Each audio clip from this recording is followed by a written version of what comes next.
राधे राधे। आप सभी भक्तों का हमारे YouTube चैनल में हार्दिक स्वागत है।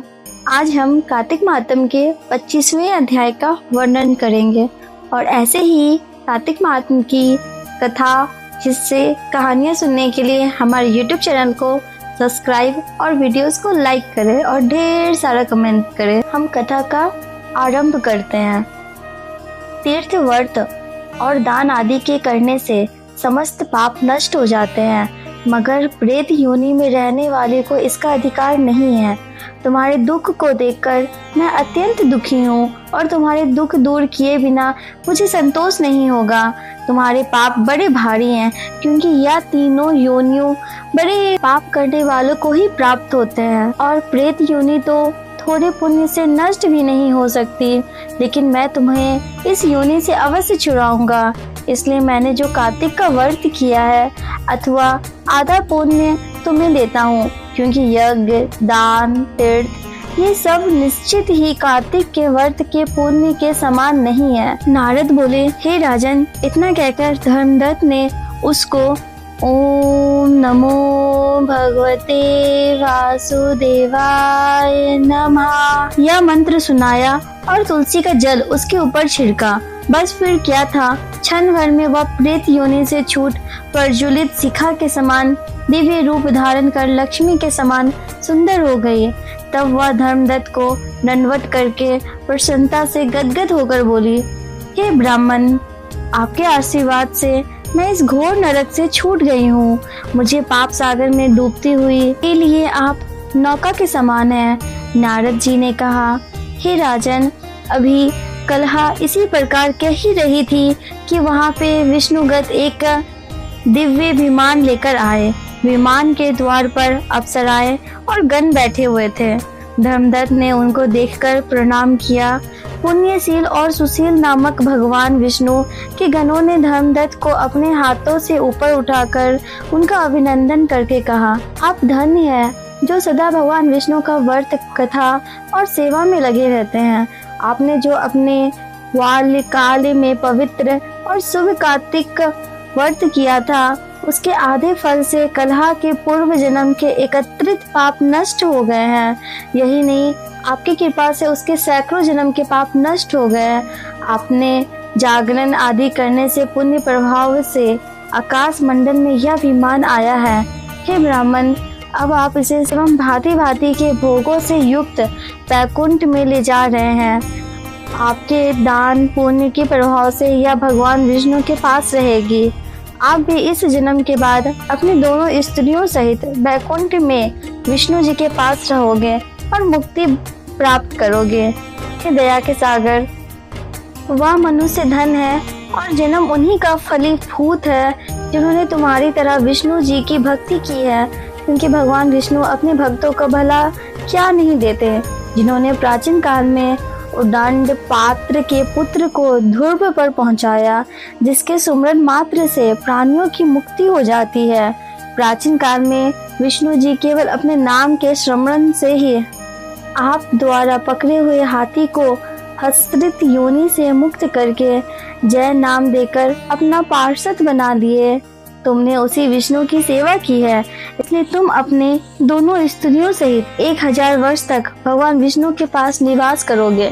जब तुम्हारे पुण्य क्षीण हो जाएंगे, तब तुम सूर्य वंश में अपनी दोनों रानियों के साथ राजा दशरथ के नाम से प्रसिद्ध होगे, तथा यह कलहा तुम्हारे आधे पुण्य की भागीदारी होने के नाते तुम्हारी तीसरी पत्नी होगी। वह भगवान विष्णु पुत्र के रूप में तुम्हारे पास रहेंगे और देवताओं का कार्य करेंगे। विष्णु को प्रसन्न करने वाले तुम्हारे कार्तिक व्रत से अधिक महत्वपूर्ण यह दान, तीर्थ आदि और कोई भी नहीं है। हे दया के सागर, तुम धन्य हो, क्योंकि तुमने जगत गुरु भगवान विष्णु को प्रसन्न करने के लिए कार्तिक मास का व्रत किया है, जिसके आधे पुण्य के फल की भागीदारी कलहा है।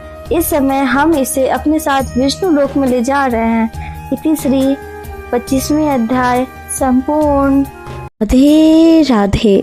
भगवान विष्णु और माँ तुलसी की कृपा आप सभी भक्तों पर सदैव बनी रहे। कार्तिक मास में माँ तुलसी का भजन कीर्तन करने से भगवान विष्णु शीघ्र अति शीघ्र प्रसन्न होते हैं। तो आइए हम माँ तुलसी के भजन का आनंद उठाएं। कौने माँ में तुलसा जन्म लियो है, कौने माँ में तुलसा जन्म लियो है, कौने माँ में तुलसा के दोई दोई पात, हे नारायण हे गोपाल, हे नारायण हे गोपाल। सावन माह में तुलसा जन्म लियो है, सावन माह में तुलसा जन्म लियो है, भादो माह में तुलसा के दोई दोई पात, हे नारायण हे गोपाल, हे नारायण हे गोपाल।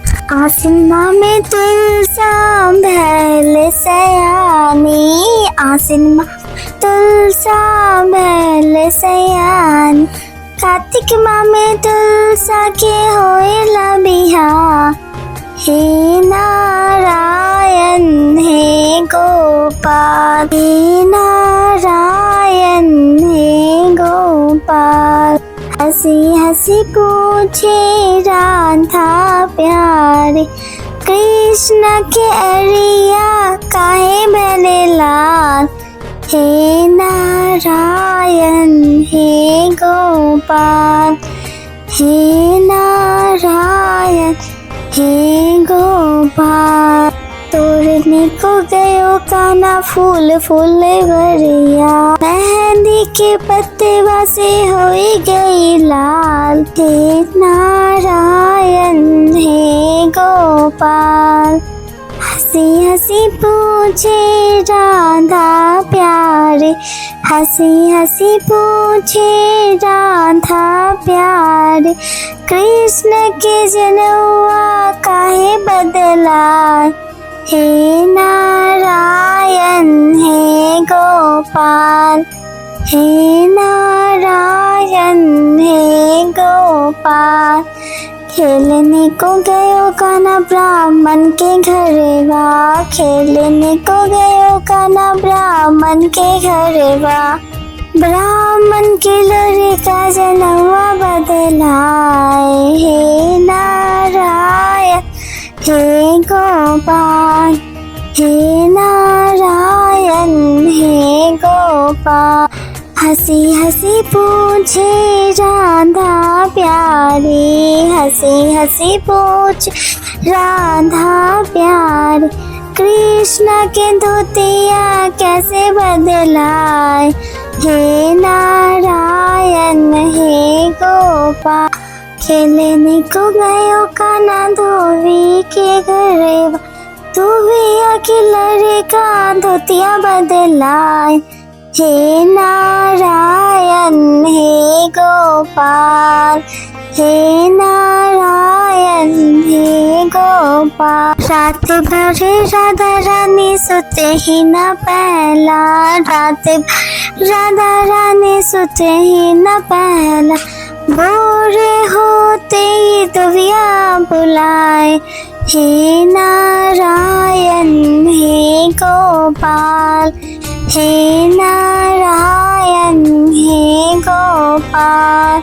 मैं तोरा पूछूं दुविया नर के बा, मैं तोरा पूछूं दुविया नर के बा, काना के धोती कैसे बदला, हे नारायण हे गोपाल, हे नारायण हे गोपाल। तो हो राधा रानी कुछ ही न जानला, तुलसा का नाम होएला बिहा, हे नारायण हे गोपाल, हे नारायण हे